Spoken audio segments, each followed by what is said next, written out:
Hey guys, yeah, I know, I finally started my tutorial thingy. So, as you read in the title, this is just like an introduction to Roblox Studio and how to like the basic stuff, I guess. So, yeah, we won't be learning much scripting today. You can skip this if you know a lot of this, but to the people that still see this as the cockpit in an airplane, then this is the video for you. So first, you can click here to spawn a part, which looks something like this. There are these four, they're really important, obviously. This is to select and like basic movements, but this is for more detailed stuff. Like that is for the y-axis, and one of these is the x or the z-axis, I'm not sure. I don't know if you guys have this, but I think it can be turned on or off. But this increases the speed on how fast you move. Obviously, to like move around here, you use WASD, and I think you can roll your mouse. Like yeah, I guess like the scroll. I mean, and yeah, you could just like zoom in and zoom out like that. So yeah, this is obviously also the spawn. So, anyways, this is the scale. You use this to make the parts bigger. Let's make like a tower. Yeah. And this is the rotate. You just use this to like rotate the part. To people more experienced with this, as you may see, the increments are like by 45 degrees. To fix this, you have to go to model, and the rotate you can just put it at 0.1 studs or something even lower if you really need it. And now you can rotate freely. Same thing with the move over here. Now, here's a tip. You can go through these without clicking them. For example, the select, you have to press 1. To move, you have to press 2, and 3, and 4 for the rest, I guess. So this is just a tip for the keyboard. Here also, another tip. You can copy here or duplicate, but there's a better shortcut, which is Control C. It even shows you here, I think, but I don't know why. Anyways, and duplicate Control D. Control X cuts the object. So here is the toolbox. This is one of the most important things. Here you can download plugins, things that like help you with code, but that's for another video. Here you can see like free assets. For example, a noob NPC. You could just like add one. Now, obviously, don't do this. Make your own assets, but this is maybe if you want to check out some scripts if you desperately need. So this is just like assets that have been uploaded by people, and here you can change the color of things. Like, for example, I want to change this to like red. I could just do that. The material, no, we're not gonna focus on it. Here's another thing, really important, the anchor button. So, let me show you something first. If I put this up, and I just press run, the part is gonna fall, because, gravity, obviously. And, to fix this, actually, we just use the anchor button, like that. And now when we run, it's just gonna stay. Oh yeah, and the noob was a paid actor for demonstration or whatever.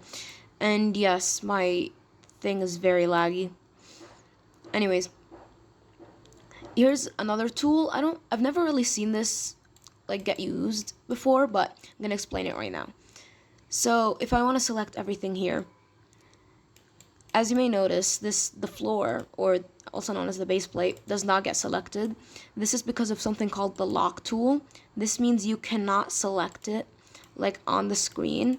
Like I can't, if I keep pressing on it, nothing happens. I have to like go right here. And this is really good for like floors you will never change. You just grab the lock tool and lock it. Now the base plate's already locked. If I unlock it, then I can select it, but that's gonna be a pain, so we'll just leave that. Now this is one of the most important things. over here you can either play here or run. So if I press play, it's gonna take me to the spawn location. So I'm just gonna immediately spawn right here. And if you may ask, what happens if there isn't a spawn? I think this spawns you at like the world origin or like a random place, I'm not sure. If I press play here, it's gonna just play exactly where I left. So it's just gonna spawn me like outside, yeah, right here.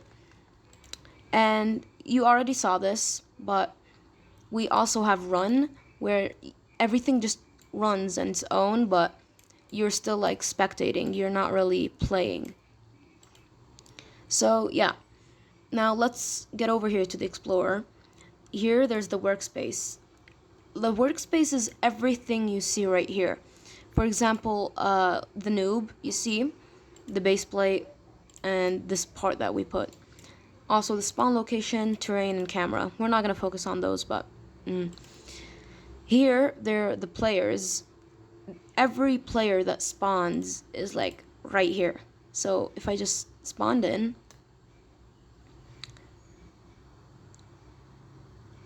I'm just gonna be in the players section. That's me. And also you may notice that your player is also in the workspace, but that's because there's a player and a character. We'll get to it later. So this is lighting, and it's pretty self-explanatory. It just adjusts lighting.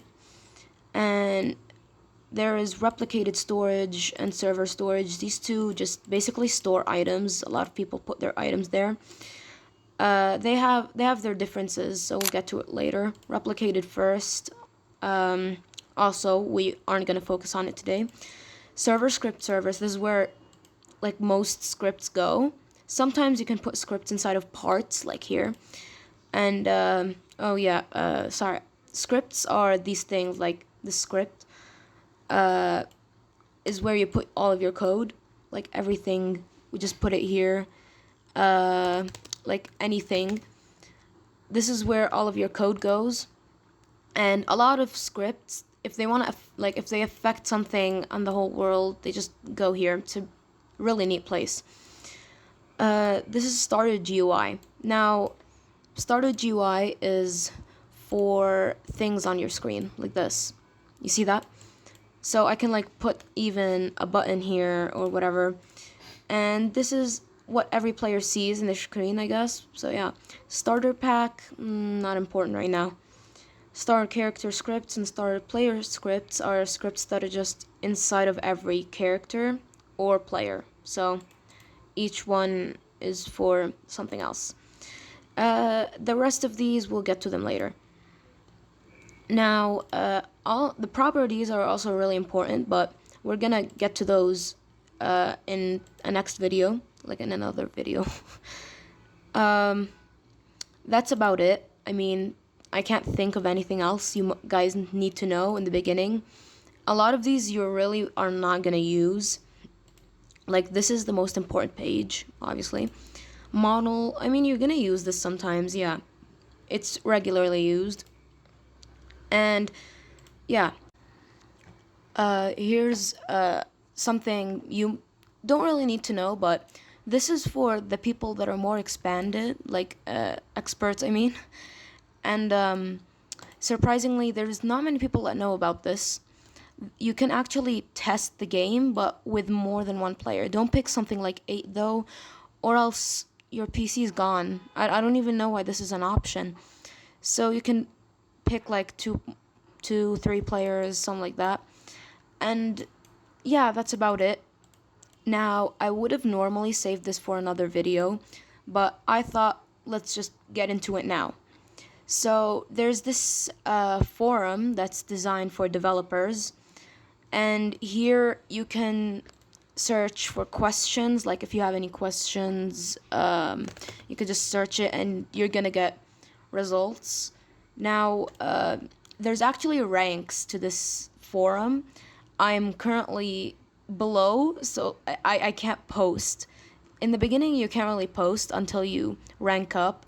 And yes, I'm not ranked up. I don't use the forums much, but you can look at them if you really are getting desperate and there's no videos. That's where I go. And there's also the API. This place explains literally everything about Roblox Studio, except it's documented. So there's literally everything, like brick color, C-frame, everything that's in Roblox Studio scripting is documented right here. This is really good for if you want to collect more information about a specific thing.